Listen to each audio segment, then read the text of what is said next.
Companies like Walmart, Walgreens, and the owner of Mayfair Mall suing local towns. They are asking those communities to give them back money from property taxes that might normally go to hiring police, firefighters, fixing roads and parks. The I-Team's Casey Geraldo explains that payback could mean fewer services and a higher tax bill.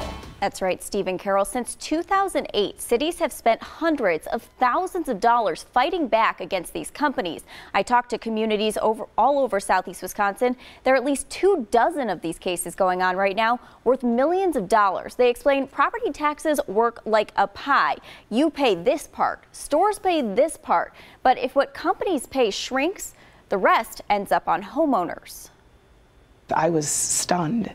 Jill Morin lives in Wauwatosa, a community that stands to lose more than $13 million to stores like Lowe's, Walmart, and Best Buy. Service has been impacted. For the last 3 years, it's been this is like a snowball rolling downhill. A several billion-dollar snowball of lawsuits across southeast Wisconsin that could have a big impact on you. That's because if your community loses these lawsuits, they have to pay the companies back. I would have to, police officer may cost $100,000. That means I don't fill a police officer position. Greenfield's mayor explains cutting services is one way communities come up with the money.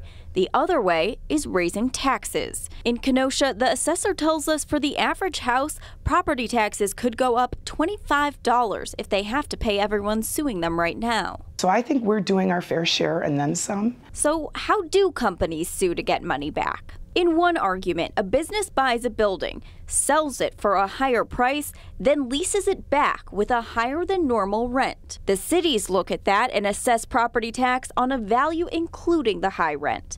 But the Wisconsin Supreme Court ruled in 2008 the store can only be taxed on the property with a normal rent.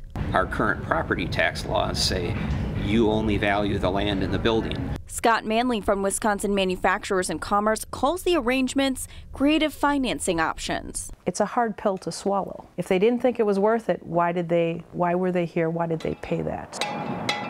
Wauwatosa's city assessor explains the other argument big box retailers use is asking to be compared to properties they aren't actually occupying. Basically, they're just saying, compare me to that darked out store in a bad neighborhood.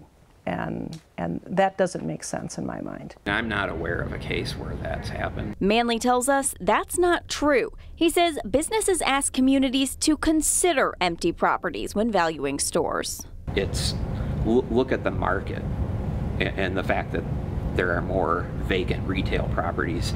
There's less demand, so my property is worth less. Using both theories, businesses have asked for their property tax bills to be slashed in half or more, and homeowners could end up footing the bill. It's a battle Morin hopes more people will take up. If more homeowners knew what was going on, there would be an uproar. There were 2 bills in the legislature that would address the 2 legal strategies companies used to lower their property taxes, but they haven't made it out of committee to be voted on. Steve? Now the taxpayers know about this. Casey, thanks.